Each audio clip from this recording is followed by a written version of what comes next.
right now, given the body of work of the three top teams, Indiana, Ohio State, Michigan, I would put Indiana first because of the body of work. Me too. And how they're doing it. Like that's the part of the body of work thing. It's not only who they're playing, but it's how they're doing it. Like this was such a dominant game. Welcome to Saturday versus Sunday. I'm John Barbin. With me is Jeff Dover, and let's talk football. We're a couple of average football fans who watch college and the NFL. We hope to earn your like and subscribe today. This is our review of the Indiana-Maryland game. What are your initial thoughts? I mean, the Hoosiers just keep rolling. They're the number one team in the country. For me, they would be my number one by far, and it's because of both sides of the ball, defense and offense. Yeah, I mean, that's the thing. You can get caught up looking at the gaudy scores, like the 55, the 63, all that stuff, but the defense is pretty damn good. And I mean, yeah, that was I get caught up looking at the score, and it's because the defense is pretty damn good. It's really hard to score 55 points and keep the opponent to 10 or under because you're giving them so many possessions. So it's really amazing how dominant the defense was. Really the story of this game. There was 5 turnovers. The Maryland couldn't run the ball. They couldn't stop Indiana from rushing it, so they doubled the time of possession. Mm-hmm. But it was the first at the beginning of the game, Indiana throws an interception, and they've got Maryland's on a short field, and they still couldn't do anything with it. It was like 7-10-3 or something like that. With 9 minutes in the second quarter, and they still couldn't do anything with it. Yeah, I was gonna say this is the shakiest, I guess, if you even want to say there's such thing as shaky beginning. This was an interception. Maryland, put it this way, for a Maryland fan, the way this game started, you're thinking, oh, this is how it has to start against a team like Indiana. Like, we got to get a quick turnover. We got to get them on their heels. We can't let the Avalanche start. We got to hold it off. We've got to kind of get them second guessing themselves, whatever. I was reading an article, and Mendoza said afterwards, he said it looked like the way the defense was presenting, they were really trying to take away some of our passing. So we said, okay, we'll just take what you're giving us. And then they rushed for 367 yards. So yeah, no, it was crazy. So the interception was on the third play of the game. Maryland was in a short field. They were only able to get a field goal. Then you get Indiana to go the 3 and out, which is their only punt of the day. Indiana never punted again after that.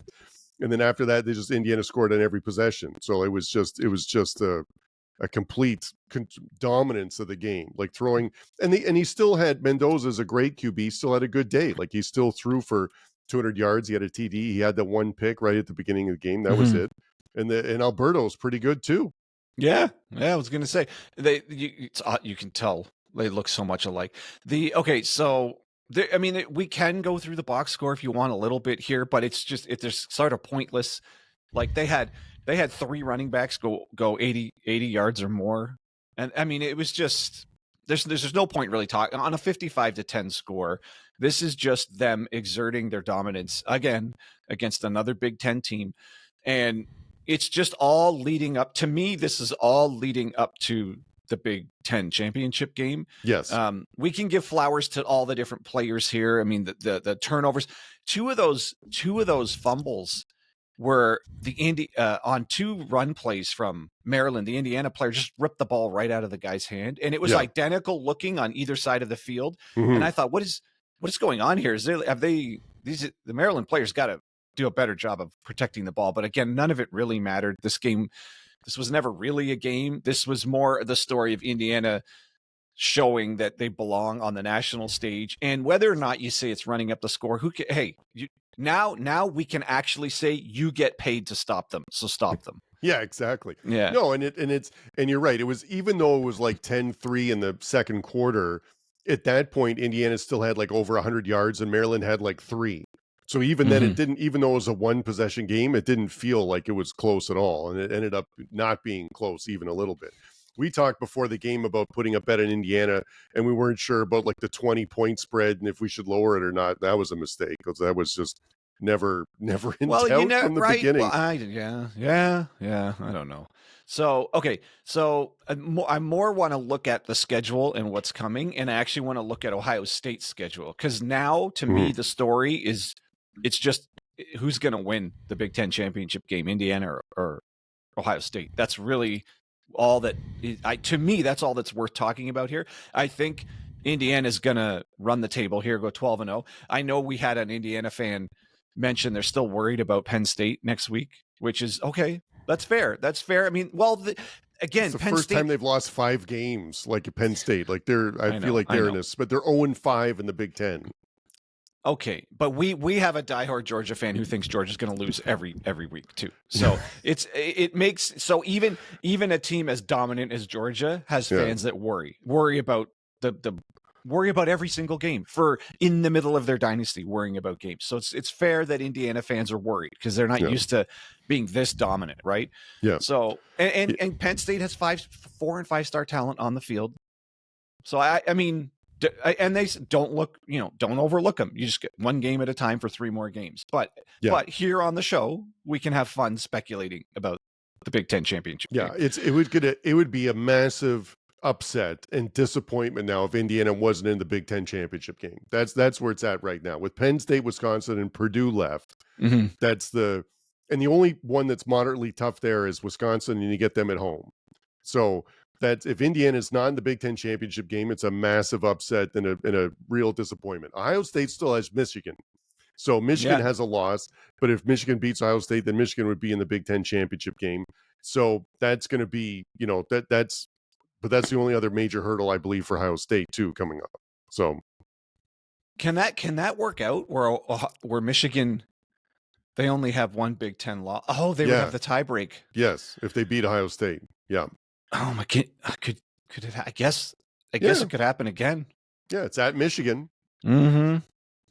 So okay, so it's possible. All right. So, anyways, it's all there. Obviously, 12-0 is 100% the expectation at this point. If they show up, and like you said last week, the only team that can beat Indiana now is Indiana.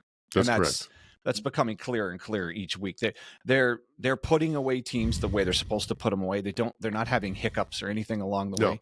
Now I can't stress the defense enough. It's the defense, like how smothering it is. They generate turnovers. They don't allow anyone to run the ball. Like it is just a really dominant, and on both sides of the ball on the line, right? So the defensive line is amazing. The offensive line is really good. We'll touch on injuries briefly. We had one of our other pods. We got some negative comments about not talking about who got injured in the game. So it's like, I think it was 14 is one of the linebackers that had one of the interceptions, but then might have gone down with a knee injury. So we'll have to see what his status is. Yeah. But I mean, if the defense stays healthy, looks like the best defense in the country. And did Fisher even play? Their star linebacker. I don't even know if he even played. Sure. That's that's two important players that aren't there. And let's see here. He's not listed on the box score. Yeah, so I don't know. I don't think he played if I remember correctly. And also their star receiver got hurt. Mm-hmm. So Surratt. So we don't. I mean, good for them for still completely dominating, missing some key players here. But the can you survive the Big Ten championship game without your best players, so specifically some of your leaders on defense and your star receiver? I mean, Cooper's really good too. It's not like there was a massive drop off in offensive production, but against Maryland, you could probably rely on your depth here. But do you want to rely on your depth if you show up in the Big Ten championship game and Jeremiah Smith and Carnell Tate are both playing, but you might make down one of your star receivers? Like everyone wants to see those two teams at full strength. We don't want to go into that game having any excuse on either side. Like along the way, if Mendoza gets hurt or Julian Sain gets hurt or what's his name? Jeremiah Smith goes that sucks. We want to see both these teams full strength because right now I don't know if Ohio State's actually that good because they haven't really had a challenge. Really, not really. Not like Indiana getting over Oregon. No, and it was because the early Ohio State, the challenge would have been Texas, but Texas is playing way differently now than they were at the beginning of the season. So, so I agree with you. I don't know if they haven't had the same kind of test as some of the other teams had. No, and that's why the NCAA and the NFL really prioritize like player safety. Because as a fan, when you watch the game and the best player isn't playing, or the exciting receiver is not playing, and the best defensive end is not playing, like then that takes away from the game. So I fully agree with you. They hopefully both teams would be really healthy, and whether it's Indiana, Ohio State, or Indiana, Michigan, but potentially, in the Big Ten championship game, that's really going to be impressive. Yeah. So really now it's just really now the story here is finish what you started here in the regular season. And it seems as though there's enough depth on the team that you could be missing key players, and it's still there really shouldn't be anything stopping them from showing up 12-0. No, and hats off to Cignetti, because this team, there's been some good teams that sort of like play with their food a little bit and, struggle in the game and then like turn it on at the end. And his teams never seem to do that. They're ready to go the whole time, aggressive, like well coached, like hats off to him for the coaching, job he's doing there, and deserves the extension he just got with all these other jobs that are opening. Yeah. So, and I'm just looking here. Aiden Fisher didn't play. He was questionable, but obviously we didn't see him in the box score. So yeah, I don't remember seeing him on the field either for that game. Yeah. All right. Well, I mean, that's it. It's all there. It's just finish what you started. And it's fun saying that about Indiana. It is. No, it's great. It's this type of thing doesn't happen very often. We always talk about like not really looking forward to Bama or Clemson being in the championship game again. It was like 3 years in a row or whatever, right? So whenever another team is playing well, and it's one thing when it's like Boise State makes the playoffs or something, or it's like, oh, you're like, good for them. Like, this is a legit team. Like, they've got legit dudes on offense and defense, and it's great to see another team playing so well with amazing talent. Like, and I hope they do well. Mm-hmm. Yeah, me too. And something other than the same old is what, especially the Big Ten. The Big Ten really needs that. Yes, agreed. So, but I keep saying they're going to see Ohio State, but you keep bringing up the point. Yes, you're right. It could still be Michigan. I mean, most likely Ohio State, but like that's just a little bit less likely than Indiana. Like, Indiana most likely will win their 3 games, and I think Ohio State is pretty likely to win theirs too. But that was the only one that's we still don't know. In doubt would be the Michigan thing. So and after the improbability of the last 4 years of Michigan beating Ohio State, I know it's to the point where, especially last year, they still beat them. Now I don't. You know how they always say, "Oh, it's a rivalry game. Throw out the records, all that BS." I think for that game, maybe that's just 100% true. Like, yeah, really, it really has true. Been. Yes, I agree. So I wouldn't. I feel that way about the Ohio State-Michigan rivalry and basically any Big 12 regular season game. Every Big 12 game, throw out the record. Yeah, all of them. Yeah. But for that game, obviously the last 4 years of history would tell you it doesn't matter who's on the field. It doesn't matter how much of a gap it looks like there is between Ohio State and Michigan. It's obviously Michigan can get them, and they have been getting them. Mm-hmm.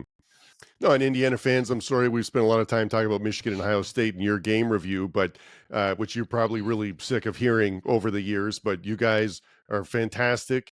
You've got the athletes to be on the same field and beat both those teams. So that's what we're hoping happens.